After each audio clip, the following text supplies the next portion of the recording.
অত্যন্ত বেদনাদায়ক ঘটনা। ইতিমধ্যে সবাই দেখেছেন, সারা বাংলাদেশে এমন একটি ঘটনা এ পর্যন্ত আমাদের চোখে পড়েনি। জানি না আমরা কোন যুগে বসবাস করছি। বাবার সামনে দুই ভাইয়ের হাতে আরেক ভাই অন্ধ হয়েছেন। এটি অত্যন্ত বেদনাদায়ক ঘটনা। বরিশালের মুলাদী উপজেলার সাহেবছর গ্রামে ঘটনা ঘটেছে। এটি একটি ট্র্যাজেডি। পারিবারিক বিরোধের জেরে বাবার সামনে দুই ভাই মিলে ভাইয়ের দুই চোখ উপড়ে নিয়েছে। অমানবিক এই ঘটনায় গ্রাম জুড়ে নেমে এসেছে আতঙ্ক ও বেদনার ছায়া।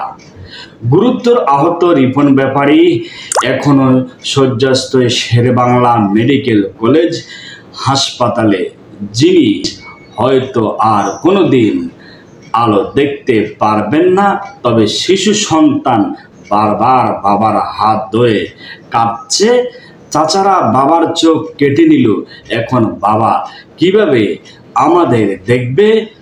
ঘটনার সূত্রপাত গুচ্ছিত টাকা ও স্বর্ণ নিয়ে। রিপনের দাবি ছিল তিনি মেজুভাই রোকনের কাছে ৩৫ লক্ষ টাকা ও ২০ ভরি স্বর্ণ রেখেছিলেন। ফেরত চাইতে শুরু করলে বিরোধ বাধে। একাধিক সালিশ বৈঠক হয়েছিল, কিন্তু সমাধান আসেনি। শেষ পর্যন্ত শুক্রবার রাতে ফের ঝগড়ার সময় বাবা আসাদ ব্যাপারী ক্ষিপ্ত হয়ে ছেলেদের সামনে ভয়াবহ নির্দেশ দেন চোখ উপড়ে ফেলার।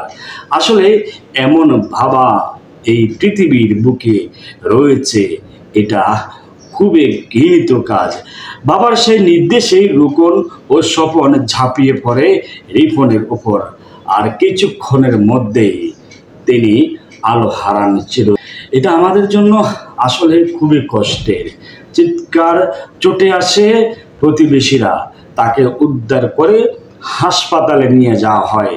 কিন্তু মানুষ বিস্মিত যে বাবা সন্তানের চোখ আলো জ্বালাতো, আজীবন ত্যাগ করেন, সেই বাবাই কিভাবে আরেক সন্তানের চোখ উপড়ে নেওয়ার নির্দেশ দিতে পারেন?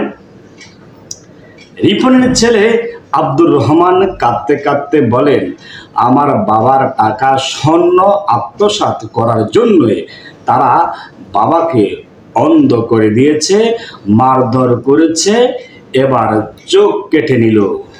বড় ভাই খোকন ব্যাপারীও আক্ষেপ করে জানান, বাবার নির্দেশ না থাকলে এই ঘটনা ঘটত না। ঘটনার পর থেকে আসাদ ব্যাপারী তার দুই ছেলে সহ পলাতক। পুলিশ বলছে এখনো কোনো মামলা হয়নি, তবে তদন্ত চলছে।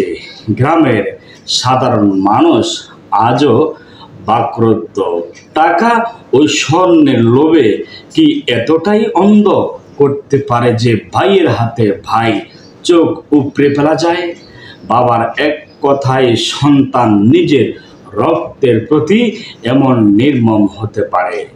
আসলে আমাদের এই সমাজটা বর্তমানে কোথায় যাচ্ছে, কি হচ্ছে, কি হবে, সেটাই দেখার বিষয়।